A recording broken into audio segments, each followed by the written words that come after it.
বন্ধুরা, তোমরা সবাই কেমন আছো? আশা করছি ভালো আছো। আর আমিও এখন একটু একটু করে ঠিক হচ্ছি শরীরটা। তো আজকে হলো সোমবার। তো সোমবার সকাল থেকে আমি আমার ব্লগটা শুরু করছি। আর জানো তো, আজকে একটু দুধ চা বানিয়েছিলাম। হয়তো আমি অনেক দিন ধরেই দুধ চা খাচ্ছি না, তোমরা দেখছো আমি চিনি ছাড়া চা খাচ্ছি। তো আজকে একটু ইচ্ছে হলো একটু দুধ চা খাই। আর আগের দিন কিছু জামা কাপড় ধুয়েছিলাম, তোমরা দেখেছিলে কেচেছিলাম, তো সেইগুলো না শুকায়নি। তো আজকে মেঘলা মেঘলাই ওয়েদার, কিন্তু তাও আমি শাড়িগুলো জামা কাপড়গুলো একটু মেলে দিচ্ছি। আগের দিন জলটা ঝরে গিয়েছিল, পুরোপুরি শুকোয়নি। তো আজকে দিলে হয়তো শুকিয়ে যাবে।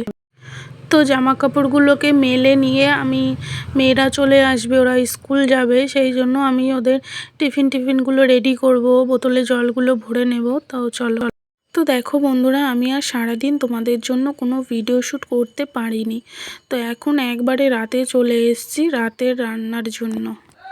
তো দেখো, আমি আর শাশুড়ি মা দুজন মিলেই আজকে আলুগুলোকে ছুলে নিচ্ছি। আর ওদিকে মেয়েরা দুষ্টুমিও করছে প্রচণ্ড। আর ওরা কি করছে জানো, ওই আলু সেদ্ধগুলোতে নুন দিয়ে দিয়ে খেয়ে নিচ্ছে। মানে ছোট ছোট আলু, তো আলুর দম আর রুটি হবে। আর যে ভাত খাবে তার জন্য ভাত হবে। তো মা আর আমি দুজন মিলে ছুলছি, আর ওরা কি করছে, বারবার করে একটা করে এসে নিয়ে যাচ্ছে। তো চলো বন্ধুরা, আমরা সব আলুটা ছুলে নিই দুজনে মিলে, কারণ প্রচুর ছোট ছোট আলু, তো ওই জন্য ছুলতে একটু টাইম লাগছে। তো চলো আমরা ছুলে নিই, তারপরে আমি আটা মাখবো, তোমাদেরকে ঘর গোছানো সবই শেয়ার করব।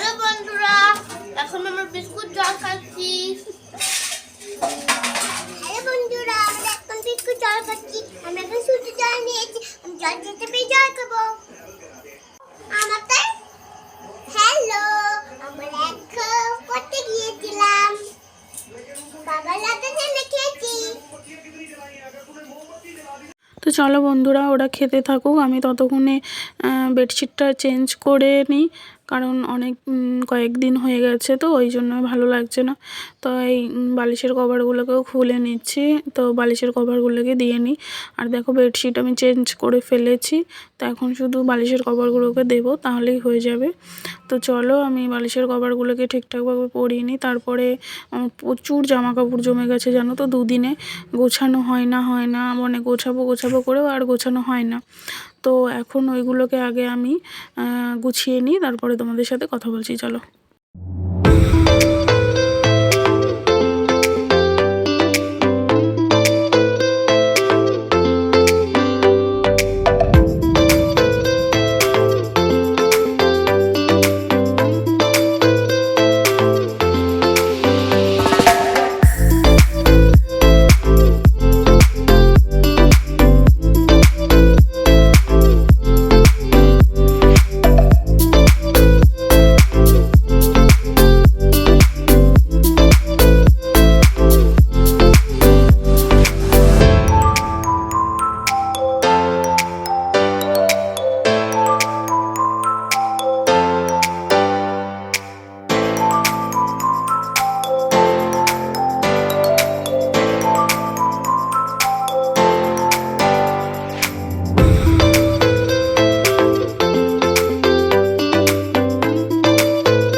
বিছানা কথা গুছিয়ে চলে এসেছি।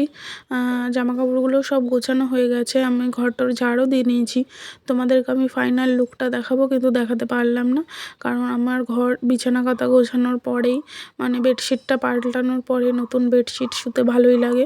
হাজব্যান্ড এসে শুয়ে পড়লো টান টান হয়ে, আমি আর তোমাদেরকে দেখাতে পারলাম না।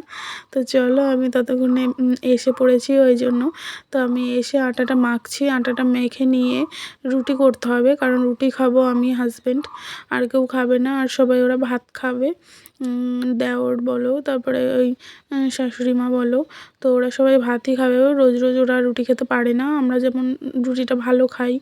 আমার হাজব্যান্ডকে 3 বেলা রুটি দিলেও 3 বেলা রুটিই খেয়ে নেবে, এরকম ওর কোনো ব্যাপার না, রুটিতে কোনো না নেই। তো চলো, দেখলেই পেলে যে আলুর দম হবে, রুটি আর আলুর দম। তো চলো, আমি মেখে নিচ্ছি, তো ততক্ষণ তোমরা দেখতে থাকো আর পাশে থাকো। তো চলো।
তো চলো বন্ধুরা, আমি রুটিগুলোকে বেলে বেলে ভেজে নিচ্ছি এইভাবেই।